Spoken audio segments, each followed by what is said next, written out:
A very good morning student. बेटा last time हमने photosynthesis in flowering plant के अंदर ये देखा था कि किस तरीके से जो है हमारी साइक्लिक और नॉन साइक्लिक फोटोफॉस्फोरिलेशन होता है, किस तरीके से प्लांट जो है वो एटीपी बनाते हैं। बेटा आज का जो लेक्चर होगा वो हमारा कीमोओस्मोटिक थ्योरी के ऊपर बेस्ड होगा, प्लस इसके अंदर हम लोग ये देखेंगे कि कितने फोटोन लाइट जो है वो सनलाइट से हमें चाहिए होती है एटीपी बनाने के लिए, ठीक है, वाटर को स्प्लिट करने के लिए। और एक जब साइकिल चलती है, नॉन साइक्लिक प्रोसेस जब चलता है, तो कितना अमाउंट ऑफ फोटोन जो है वो हमें चाहिए। आज इसके बारे में हम लोग बात करेंगे, ठीक है। मेन टॉपिक होगा बेटा कीमोओस्मोटिक थ्योरी, कि किस तरीके से क्लोरोप्लास्ट एक ऐसा ऑर्गेनल बना जो खुद पे एटीपी जो है वो बना सकता है। हम लोग ये जानते हैं बेटा कि क्लोरोप्लास्ट और माइटोकॉन्ड्रिया ऐसे दो ऑर्गेनल है जिनके पास एबिलिटी होती है अपना खुद का डीएनए फॉर्म करने की, अपना खुद का एनर्जी बनाने की, ठीक है। हमारी सेल के अंदर मेनली किसको जाना जाता है कि एनर्जी बनाएगा? मेनली जाना जाता है कि माइटोकॉन्ड्रिया जो है वो एनर्जी प्रोड्यूस करेगा। लेकिन एक प्रोसेस और भी है, एक ऑर्गेनल और भी है जो खुद पे खुद एनर्जी बना सकता है, दैट इज क्लोरोप्लास्ट। क्योंकि बेटा कीमोओस्मोटिक थ्योरी हमें ये कह के गई थी कि भाई क्लोरोप्लास्ट और माइटोकॉन्ड्रिया कभी खुद में ही अपने आप में एक प्रोकैरियोटिक सेल थी। अगर बेटा ये प्रोकैरियोटिक सेल थी तो इनके पास एबिलिटी थी एनर्जी बनाने की। तो बेटा इस वजह से क्लोरोप्लास्ट जो हमारे पास होता है, ठीक है, उनके पास भी एबिलिटी होती है अपना खुद का एनर्जी बनाने की, डीएनए बनाने की। ओके, सो आज यही देखेंगे कि क्लोरोप्लास्ट के अंदर एनर्जी जो है वो किस तरीके से बन रही है। स्टार्ट करते हैं बेटा। सबसे पहले हम लोग लास्ट जो हमने किया था उसमें जो रह गया था हमारा, दैट इज क्वांटम रिक्वायरमेंट, कि नॉन साइक्लिक फोटोफॉस्फोरिलेशन में कितने अमाउंट ऑफ एटीपी बनती है और कितना जो है हमें लाइट की जरूरत पड़ती है, उसके बारे में बात करते हैं बेटा। बेसिकली कितनी लाइट की जरूरत पड़ेगी, क्वांटम रिक्वायरमेंट ये है।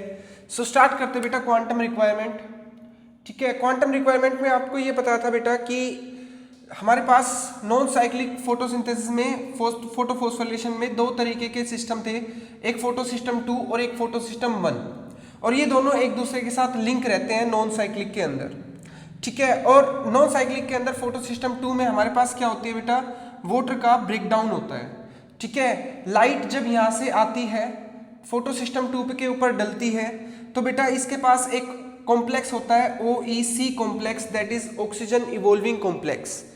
ये क्या करता है, ये वाटर को ब्रेक डाउन करता है, वाटर को ब्रेक डाउन करता है 4H positive plus O2 plus 4 electron. दो वाटर मॉलिक्यूल जब ब्रेक डाउन होते हैं तो ये रिएक्शन जो है वो होती है, ठीक है, 4H positive plus O2 plus 4 electron, ठीक है। इसके अंदर देखो हमें जो है 4 इलेक्ट्रॉन जो है वो मिले। ये 4 इलेक्ट्रॉन बेटा कहाँ जाएंगे, फोटो सिस्टम 2 के पास जाएंगे। कब जाएंगे ये 4 इलेक्ट्रॉन फोटो सिस्टम 2 के पास, जब यहाँ से बेटा 4 इलेक्ट्रॉन निकलेंगे। और बेटा ये चीज हम लोग जानते हैं कि सनलाइट जो है वो छोटे छोटे पैकेट के फॉर्म में आती है, वो छोटे छोटे फोटोन की फॉर्म में आती है, और एक फोटोन एक इलेक्ट्रॉन के ऊपर टकराता है, ठीक है। यहाँ से लाइट जो है वो किसकी फॉर्म में आती है बेटा, फोटोन की फॉर्म में आती है, छोटे छोटे पैकेट की फॉर्म में आती है, और एक पैकेट इसके फोटो सिस्टम के एक इलेक्ट्रॉन से टकराता है। तो बेटा अभी जो है मैं यहाँ पे ये बोल सकता हूँ कि फोटो सिस्टम 2 पे टोटल जो है 4 फोटोन टकराए होंगे, ठीक है। टोटल कितने फोटोन टकराए होंगे यहाँ पे, अभी 4। अब ये 4 इलेक्ट्रॉन जो है बेटा वो यहाँ पे गए होंगे, क्योंकि नॉन साइक्लिक है तो किसके पास जाता है बेटा, फोटो सिस्टम 1 के पास जाता है। अब जब ये 4 इलेक्ट्रॉन इसके पास गए होंगे फोटो सिस्टम 1 के पास, ये फोटो सिस्टम 1 तब इन इलेक्ट्रॉन को एक्सेप्ट करेगा जब इससे 4 इलेक्ट्रॉन निकले होंगे। जब फोटो सिस्टम 1 से 4 इलेक्ट्रॉन निकले होंगे तब ये इन 4 इलेक्ट्रॉन को एक्सेप्ट करेगा। और ये फोटो सिस्टम 1 ये इलेक्ट्रॉन कब निकालेगा, जब इसके ऊपर 4 फोटोन लाइट जो है वो डली होगी। जब यहाँ से 4 फोटोन लाइट डली होगी तो यहाँ से 4 इलेक्ट्रॉन निकले होंगे, फिर ये 4 इलेक्ट्रॉन इसके पास आए होंगे। तो बेटा यहाँ पे भी हमारे पास कितने फोटोन आए, 4 फोटोन आए, ओके, 4 फोटोन आए, ओके। तो एक साइकिल को चलने के लिए 4 फोटोन यहाँ से, 4 फोटोन यहाँ से, ठीक है। एक ऑक्सीजन मॉलिक्यूल बनाने के लिए, एक ऑक्सीजन मॉलिक्यूल को बनाने के लिए हमने बेटा यहाँ से 4 फोटोन और यहाँ से 4 फोटोन जो है वो डाले। फोटो सिस्टम 2 पे 4 फोटोन डले, फोटो सिस्टम 1 पे 4 फोटोन डले। तो बेटा मैं ये बोल सकता हूँ कि टोटल जो है हमारे पास 8 फोटोन जो है वो डले। ठीक है, ध्यान से समझना बेटा, हमें क्वांटम रिक्वायरमेंट निकालनी है। हमें ये निकालना है कि एक ऑक्सीजन मॉलिक्यूल जो फोटोसिंथेसिस के अंदर इवोल्व होता है, ठीक है, जो कि वाटर मॉलिक्यूल की ब्रेकिंग से होता था, वो एक ऑक्सीजन मॉलिक्यूल बनाने में हमें कितने लाइट की जरूरत है, उसको बोलते बेटा क्वांटम रिक्वायरमेंट। और यहाँ पे हमें टोटल 8 फोटोन की जरूरत है। क्यों? क्योंकि जब हमने वाटर की स्प्लिट किया तो एक ऑक्सीजन मॉलिक्यूल बनाने में हमारे पास 4 इलेक्ट्रॉन जो है वो निकल रहे थे। यहां से 4 इलेक्ट्रॉन ये फोटो सिस्टम 2 के पास जाते हैं। फोटो सिस्टम 2 इन इलेक्ट्रॉन को कब एक्सेप्ट करेगा? जब उसके पास 4 इलेक्ट्रॉन की कमी होगी। तो ये 4 इलेक्ट्रॉन फोटो सिस्टम 2 से कौन निकालेगी बेटा? लाइट निकालेगी। लाइट इसके ऊपर डलेगी, 4 इलेक्ट्रॉन यहां से निकलेंगे। ये 4 इलेक्ट्रॉन जब यहां से निकलेंगे तो बेटा ये 4 इलेक्ट्रॉन जो है नॉन साइक्लिक में किसके पास जाते थे? फोटो सिस्टम 1 के पास जाते थे। अब यहां से ये इलेक्ट्रॉन जो है तब एक्सेप्ट करेगा फोटो सिस्टम 1 जब इस पे लाइट डलेगी और 4 इलेक्ट्रॉन यहां से निकलेंगे। तो बेटा 4 इलेक्ट्रॉन निकालने के लिए मुझे कितनी लाइट चाहिए? 4 फोटोन। 4 फोटोन यहाँ, 4 फोटोन यहाँ, टोटल कितने फोटोन? 8 फोटोन की रिक्वायरमेंट मुझे होती है एक ऑक्सीजन मॉलिक्यूल बनाने में। Okay, that is quantum requirement. Next, अब मेन टॉपिक की बात करते हैं बेटा। जो आज का हमारा टॉपिक है वो हम लोग ये देखेंगे कि किस तरीके से एनर्जी जो है वो बन रही है। लास्ट प्रोसेस में हमने ये देखा था कि कितनी एनर्जी जो है वो बनती है, नॉन साइक्लिक में क्या बनता है और साइक्लिक के अंदर क्या बनता है। ठीक है, साइक्लिक के अंदर सिर्फ एटीपी बनती थी और नॉन साइक्लिक के अंदर NADPH प्लस ATP बनती है। और नॉन साइक्लिक जो है वो हमारी NCERT डिस्क्राइब करती है नॉन साइक्लिक के अंदर कि किस तरीके से जो क्लोरोप्लास्ट है वो अपनी एनर्जी जो है वो बना रहा है। चलो देखते हैं बेटा। कीमोऑस्मोसिस थ्योरी, इसको हम लोग कीमोऑस्मोटिक थ्योरी के नाम से भी जानते हैं। और एनर्जी बनने का प्रोसेस माइटोकॉन्ड्रिया के अंदर होता है। उसी साइंटिस्ट ने जिसने माइटोकॉन्ड्रिया के अंदर एनर्जी बनना बताया था, उसी साइंटिस्ट ने बेटा यहाँ पे भी क्लोरोप्लास्ट के अंदर भी जो एनर्जी है वो कौन बनाता है? पीटर मिचेल ने बताया कि किस तरीके से जो है वो एनर्जी बनेगी। ठीक है, मैकेनिज्म बताया कि किस तरीके से जो है ATP फॉर्म होगी। और क्योंकि यहाँ पे लाइट की वजह से ATP फॉर्म हो रही है तो बेटा इसलिए इस प्रोसेस को बोलते हैं फोटो फोस्फोराइलेशन। अब इस प्रोसेस में होता क्या है बेटा? ATP फॉर्म होती है माइटोकॉन्ड्रिया के अंदर चाहे क्लोरोप्लास्ट के अंदर, एक ग्रेडियंट डेवलप होता है जिसको मैं बोलता हूं बेटा प्रोटॉन मोटिव फोर्स। क्या बोलता हूं बेटा? Proton motive force. और ये प्रोटॉन मोटिव फोर्स 3 तरीके की होती है। किस किस 3 तरीके की होती है? या तो मैं बोलूं बेटा प्रोटॉन ग्रेडियंट है, ठीक है, प्रोटॉन ग्रेडियंट, या फिर pH ग्रेडियंट, या फिर इलेक्ट्रोकेमिकल ग्रेडियंट। इन तीनों को मिला के जो है बेटा क्या बनता है मेरा? प्रोटॉन मोटिव फोर्स जो है वो बनती है। ओके, सो अब देखते हैं बेटा कि किस तरीके से ये प्रोसेस होता है, किस तरीके से ये सारी चीजें जो है वो चलती है।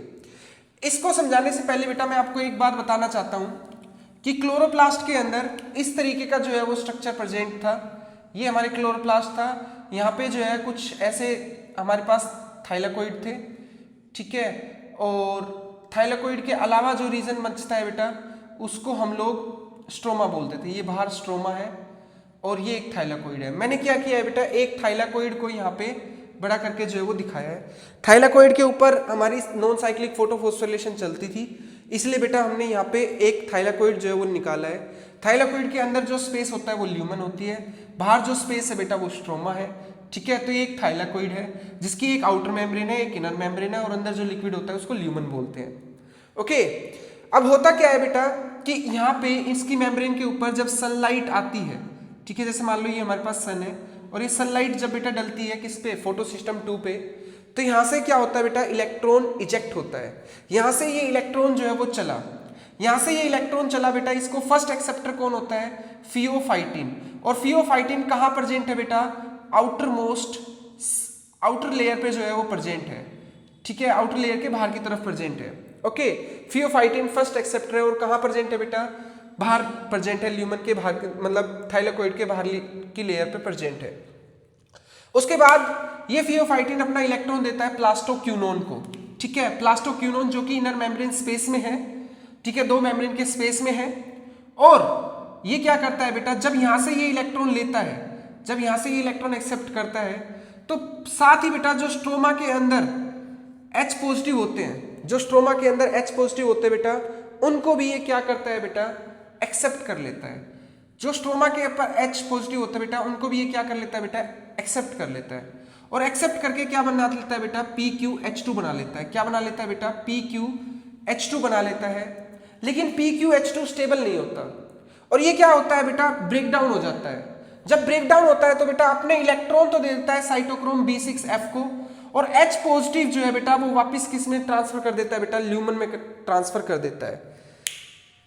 बाहर से H पॉजिटिव लिया क्योंकि यहां से इलेक्ट्रॉन आ रहा था, प्लास्टोक्यूनोन ने बाहर से H पॉजिटिव ले लिया क्योंकि यहां से इलेक्ट्रॉन आ रहा था, और H पॉजिटिव लेके वो स्टेबल नहीं रहा, तो H पॉजिटिव तो वापस ल्यूमन में दे दिया, ल्यूमन में एंटर करा दिया, और इलेक्ट्रॉन जो है साइटोक्रोम B6F के पास दे दिया। साइटोक्रोम B6F जो है वो अपना इलेक्ट्रॉन जो है प्लास्टोसाइनिन को देता है, जो कि इनर मेम्ब्रेन में ल्यूमन की तरफ जो है वो जुड़ा हुआ है। ये बात ध्यान रखनी है। ये इलेक्ट्रॉन जो है जाता है बेटा फोटोसिस्टम 1 के पास। फोटोसिस्टम 1 जो है बेटा आयरन सल्फर कॉम्प्लेक्स को देता है। आयरन सल्फर कॉम्प्लेक्स जो है बेटा ये इलेक्ट्रॉन देता है फेरेडोक्सिन को, और फेरेडोक्सिन देता है बेटा फेरेडोक्सिन NADP रिडक्टेज एंजाइम को, जो कि क्या करता है, NADP को H पॉजिटिव गेन करके NADPH में कन्वर्ट कर देता है। ये बात हमने पहले भी पढ़ी हुई है, जो कि नॉन साइक्लिक फोटोफॉस्फोरिलेशन में ये पूरी बातें हमने पढ़ी हुई है। यहां समझाने का मकसद क्या है, यहां पे एक तो ये मकसद है कि कौन सा इलेक्ट्रॉन एक्सेप्टर कहां पे प्रेजेंट है, मेम्ब्रेन के इनसाइड है, मेम्ब्रेन के आउटसाइड है। मेम्ब्रेन के आउटसाइड फियोफाइटिन, मेम्ब्रेन के इनसाइड प्लास्टोसाइनिन। ये बात ध्यान रखनी है। फेरेडोक्सिन मेम्ब्रेन के आउटसाइड, ये बात आपको ध्यान रखनी है। दूसरी बात, इस प्रोसेस में क्या क्या हुआ, इस प्रोसेस में पहले लाइट जो है फोटोसिस्टम 2 पे डली थी, तो वाटर जो है वो आपका स्प्लिट हुआ था, वाटर जो है वो ब्रेक डाउन हुआ था, और यहां से जो है हमारे पास बना था बेटा 2H पॉजिटिव। ल्यूमन में H पॉजिटिव बढ़ने लग रहा है, ठीक है, H पॉजिटिव आया, ठीक है, प्रोटॉन आया। अच्छा, एक और प्रोटॉन किसने दिया, PQ ने दिया, क्योंकि PQ जो है वो स्टेबल नहीं था, तो PQ जो है बाहर के जो स्ट्रोमा के ल्यूमन थे उसको, स्ट्रोमा के जो H पॉजिटिव थे उसको ल्यूमन में डाल रहे हैं। मतलब जो बेचारा पहले ही जिसके पास कमी थी H पॉजिटिव की, बाहर जो स्ट्रोमा है उसके पास पहले ही कमी थी H पॉजिटिव की, उसको निकाल के ल्यूमन को दे रहा है। ल्यूमन में H पॉजिटिव बढ़ने लग रहे हैं। अच्छा, H पॉजिटिव यहाँ पे क्या हो रहे हैं बेटा, इंक्रीज होने लग रहे हैं, है ना। दूसरा, जब FNR के पास इलेक्ट्रॉन आया तो ये क्या करता है बेटा, रिडक्टेज एंजाइम NADP को H पॉजिटिव गेन करके NADPH में कन्वर्ट कर रहा है। देखो, स्ट्रोमा में जो H पॉजिटिव है उसको भी लेके NADPH में कन्वर्ट कर रहा है, मतलब H पॉजिटिव स्ट्रोमा के भी और ज्यादा क्या कर दिए उसने, कम कर दिए। भाई ल्यूमन में तो ज्यादा थे, ल्यूमन में ज्यादा थे, स्ट्रोमा के अंदर पहले ही कम थे। एक तो इस बंदे ने इसकी वाट लगा दी H पॉजिटिव की जो बाहर था, एक यहाँ पे H पॉजिटिव जो थोड़ा बहुत बाहर बचा था उसकी वाट लगा दी। तो इसका मतलब ये है कि बेटा यहाँ पे H पॉजिटिव जो है स्ट्रोमा के अंदर वो धीरे धीरे क्या होने लग रहे हैं बेटा, कम होने लग रहे हैं। H पॉजिटिव बार बार यहाँ पे क्या होने लग रहे हैं बेटा, कम होने लग रहे हैं, और यहाँ पे क्या होने लग रहे हैं, H पॉजिटिव बढ़ने लग रहे हैं। मैं ये बोल सकता हूँ कि H पॉजिटिव बढ़ा है तो pH जो है वो कम होता है, क्योंकि एसिडिक pH होता जा रहा है, और यहाँ पे pH जो है वो ज्यादा है। तो बेटा मैं ये बोल सकता हूँ कि प्रोटॉन मोटिव फोर्स बन रही है pH, प्रोटॉन ग्रेडियंट, और यहाँ पे H पॉजिटिव मतलब प्रोटॉन ज्यादा है तो यहाँ पे बेटा नेगेटिव चार्ज ज्यादा होगा। कहाँ पे, स्ट्रोमा के अंदर सर नेगेटिव चार्ज ज्यादा होगा।